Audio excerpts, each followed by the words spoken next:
हाँ, थोड़ा सा तो जनरल मूड है ना देश में, लोग थोड़ा घबरा के बोलते हैं आजकल, और प्रेस वालों को भी ये लगता है, थोड़ा झिझक के काम करते हैं, बट हमारी तो पूरी सपोर्ट है आपको।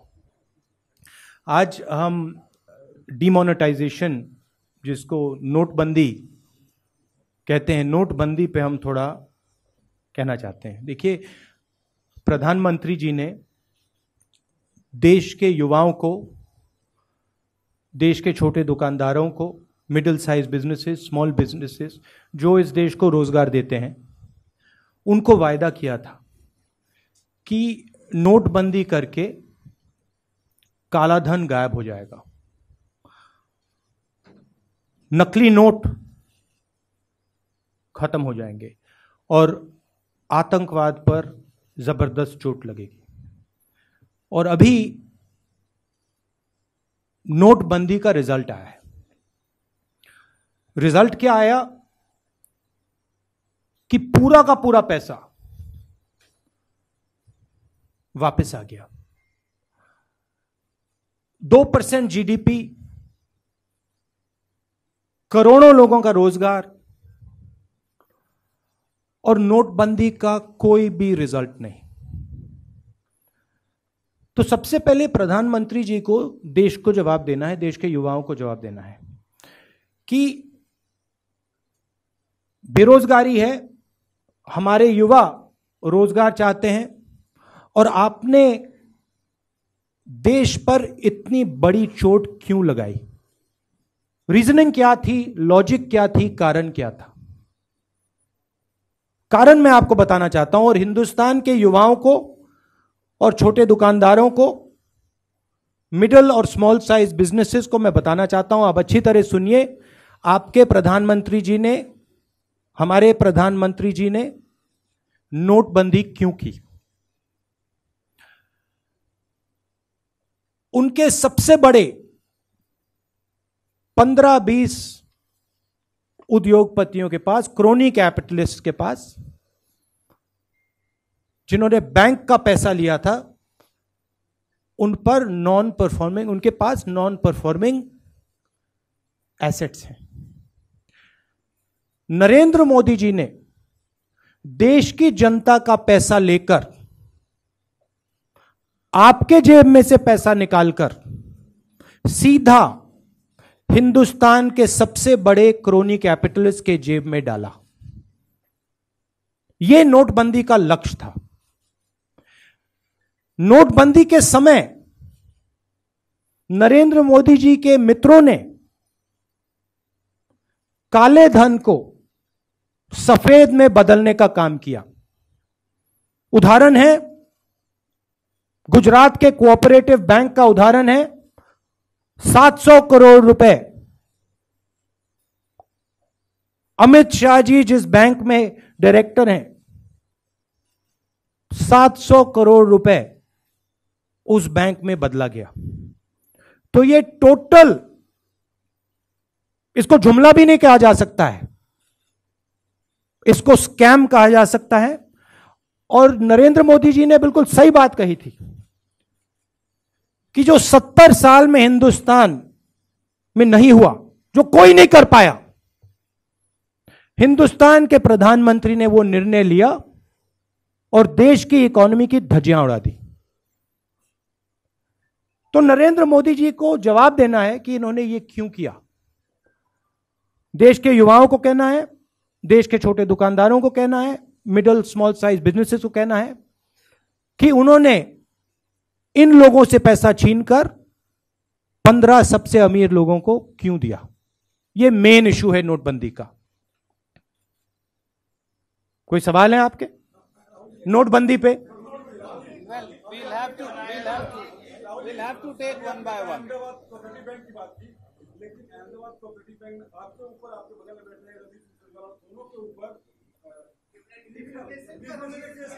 हाँ जी, अनिल अंबानी जी ने पूरी कांग्रेस पार्टी पे, मतलब हर डिस्ट्रिक्ट पे डिफेमेशन सूट लगा दिया है। लगाइए, जितने लगाने लगाइए, मगर डिफेमेशन सूट से सच्चाई नहीं बदलती। नहीं, 1 सेकेंड, वहां अभी आता हूं, वहां जो जेटली जी पे आता हूं। जितने डिफेमेशन सूट लगाने हैं लगाइए। सच्चाई यह है कि 15-20 क्रोनी कैपिटलिस्ट के लिए नरेंद्र मोदी जी ने नोटबंदी की और अपने मित्रों को मदद करने के लिए उन्होंने राफेल स्कैम किया। हाँ,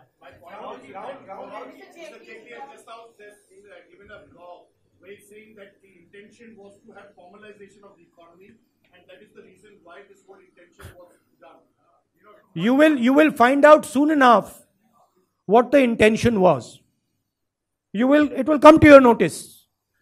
The intention was very clear, and let every Indian person understand this.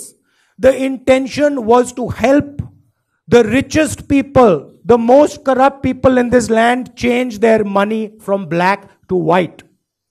That was the intention. फिर से दोहराता हूं, नोटबंदी का इंटेंशन हिंदुस्तान के 15-20 सबसे बड़े क्रोनी कैपिटलिस्ट को अपने काले धन को सफेद बदलने में मदद, यह था नोटबंदी। और जो हमारे छोटे बिजनेसेस हैं, मिडिल साइज बिजनेसेस हैं, उनको खत्म करके, जो छोटे दुकानदार हैं उनको खत्म करके बड़ी कंपनियों का मदद करने का लक्ष्य है।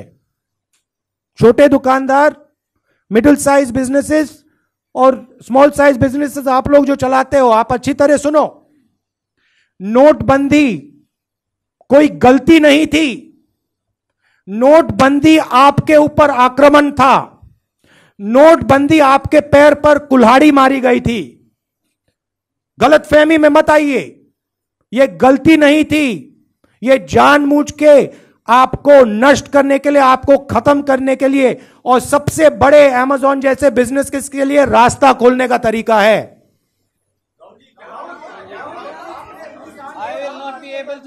एक हाँ, just 1 second. Sanjeev from PTI. Sunil, you have asked. Please give somebody else a chance. There are reports that huge sums of money were deposited in banks. I have cited an example of Ahmedabad. There is evidence. There is evidence coming out. You see, you will see that Notebandi is nothing less than a huge scam. And slowly, the evidence you're talking about is coming out. And more will come out.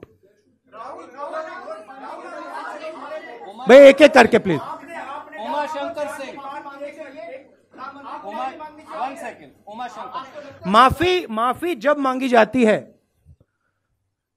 जब गलती होती है। प्रधानमंत्री जी ने गलती नहीं की, प्रधानमंत्री जी ने यह जानबूझ के किया है। प्रधानमंत्री जी का लक्ष्य था कि हिंदुस्तान के सबसे बड़े क्रोनी कैपिटलिस्ट जिन्होंने प्रधानमंत्री जी को मार्केटिंग के पैसे दिलवाए, जिनके कारण टेलीविजन पे हर रोज नरेंद्र मोदी जी का चेहरा दिखाई देता है, कि उनको पैसा मिले। और पैसा कैसे मिले? हिंदुस्तान के किसान, हिंदुस्तान के महिला, हिंदुस्तान के छोटे दुकानदार, हिंदुस्तान के middle size business, small size businesses के जेब में से पैसा निकाल के सीधा उनके 15-20 क्रोनी कैपिटलिस्ट मित्रों को मिले। सिस्टम है। क्रोनी कैपिटलिस्ट नरेंद्र मोदी जी की मार्केटिंग करते हैं। नरेंद्र मोदी जी जनता से पैसा छीनकर क्रोनी कैपिटलिस्ट को देते हैं। बड़ा सिंपल है।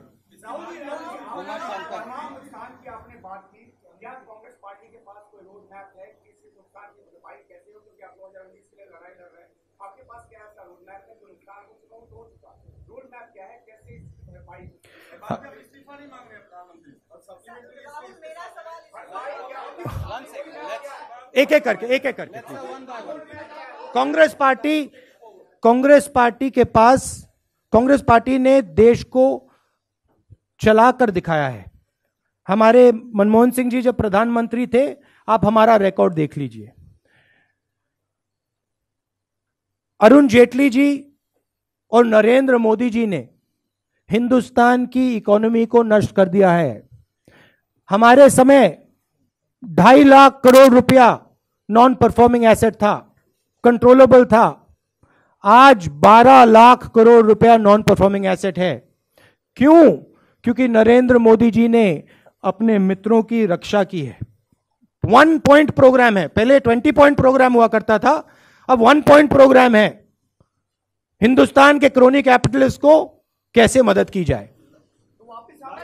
विक्रांत सिंह from आज तक।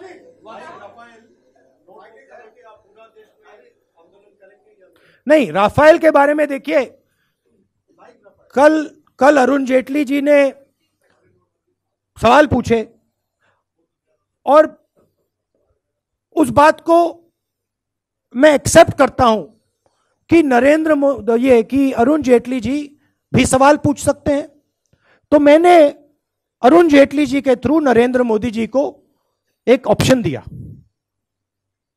ऑप्शन था कि जरूर सवाल पूछते हैं, ज्वाइंट पार्लियामेंट्री कमेटी बैठा के पूछते हैं, सब साफ हो जाएगा, सबको पता लग जाएगा राफेल में क्या हुआ। मुझे कोई इतराज नहीं है, कांग्रेस पार्टी को कोई इतराज नहीं है, किसी भी ऑपोजिशन पार्टी को इतराज नहीं है। हम सब मांगेंगे, मांग रहे हैं। 24 घंटे होने वाले हैं। अरुण जेटली जी ब्लॉग लिख रहे हैं, लंबे लंबे ब्लॉग लिख रहे हैं, मगर ज्वाइंट पार्लियामेंट्री कमेटी के बारे में अरुण जेटली जी ने कुछ नहीं बोला। अब मैं समझता हूं कि अरुण जेटली जी फंस गए हैं, क्योंकि परमिशन तो नरेंद्र मोदी जी को देनी है। अरुण जेटली जी पता नहीं पूछा या ना पूछा, शायद वो इतना घबराए कि पूछो भी ना। बेसिकली भैया देखिए, दो तीन सवाल हैं। राफेल बड़ा क्लियर कट केस है। अनिल अंबानी जी ने हवाई जहाज कभी नहीं बनाया। अनिल अंबानी जी 45,000 करोड़ रुपए कर्जे में हैं। अनिल अंबानी जी ने कंपनी कुछ ही दिन पहले खोली, राफेल कॉन्ट्रैक्ट से कुछ ही दिन पहले खोली। दूसरी तरफ HAL 70 साल से हवाई जहाज बना रही है, कोई कर्जा नहीं है, हजारों इंजीनियर हैं जो काम करना चाहते हैं। छोटा सा सवाल है, जो हवाई जहाज 520 करोड़ रुपए का था, उसको आपने 1600 करोड़ रुपए में क्यों खरीदा?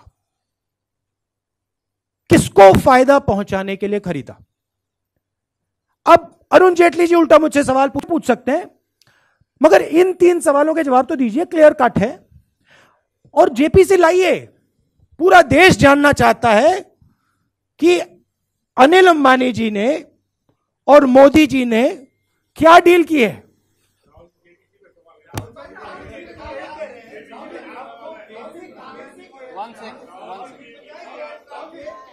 ये देखिए, सुनिए,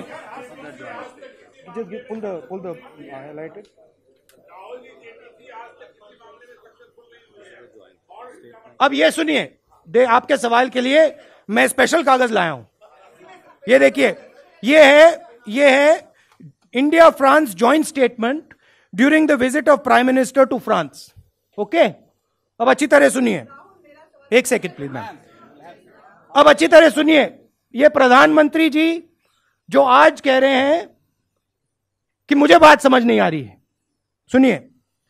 and that the aircraft Government of India conveyed to the Government of France that in view of the critical operation necessity for multi-role combat aircraft for Indian Air Force, Government of India would like to acquire 36 Rafale jets in flyaway condition as quickly as possible.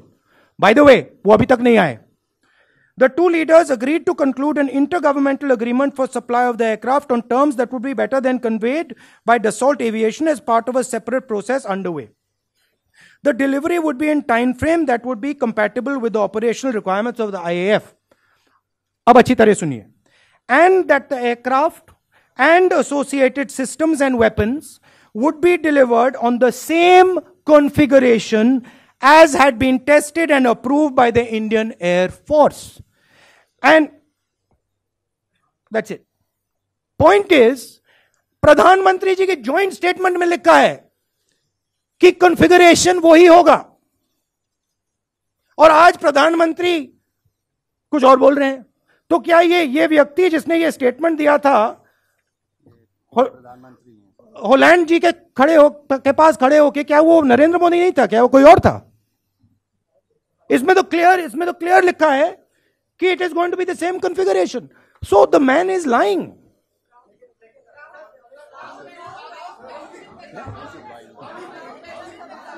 Okay, आप बिल्कुल चुप हो गई। आप बिल्कुल चुप हो गई।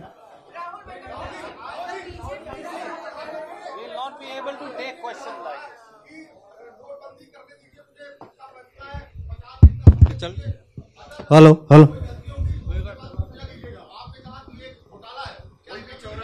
देखिए प्रधानमंत्री जी ने 15 लाख रुपए का वायदा किया। प्रधानमंत्री जी ने किसानों को सही दाम देने का वायदा किया। प्रधानमंत्री जी ने बुलेट ट्रेन का, मतलब उनकी तो वायदे की लिस्ट है।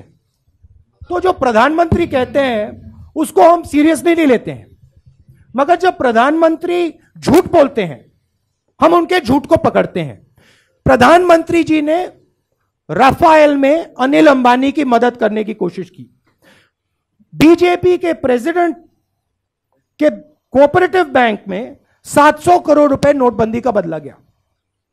बीजेपी ने नोटबंदी से पहले अलग अलग डिस्ट्रिक्ट्स में ऑफिसेस खरीदे।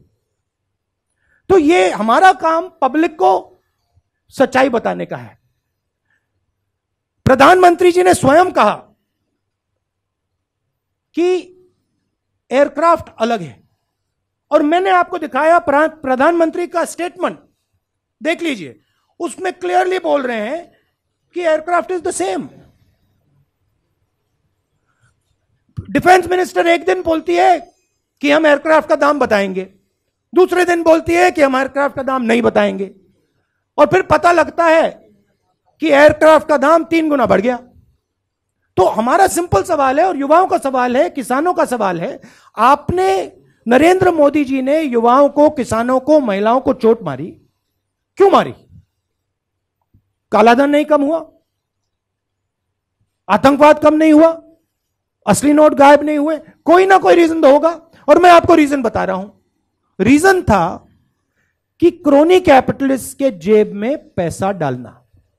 Thank you very much.